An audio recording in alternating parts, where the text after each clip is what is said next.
তো আসসালামু আলাইকুম দোহানগঞ্জবাসী, কেমন আছেন? আশা করি সকলে অনেক ভালো আছেন। তো আমরা আজকে গেছিলাম কলাতিয়া। তো কলাতিয়া থেকে আসার যে ঘাটটি রয়েছে ঢালিকান্দার ঘাট, তো বিকাল টাইমে ভিডিওটা নিয়েছি আমি, এত সুন্দর লাগছিল আমার কাছে এবং আশেপাশের পরিবেশটা খুবই সুন্দর ছিল।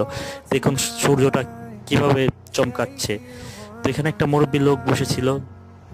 তো আমরা এখানে নতুন নতুন পানি এসেছে, যে নদীর পানি।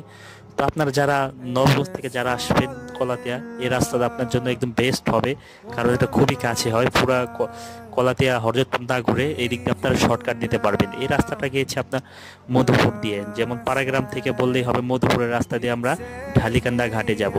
সে আপনারা যদি ঘুরতে আসতে চান তাহলে বিকাল টাইম দিয়ে আসবেন। এখানে বিকাল টাইমে ওয়েদারটা খুব ভালো থাকে এবং আপনার যে রোডটা থাকে দুপুর টাইমে এবং সকাল টাইমে আসলে আপনি রোডটা আপনার শরীর লাগবে, আর বিকাল টাইমে আসলে আপনি পুরো ভিউ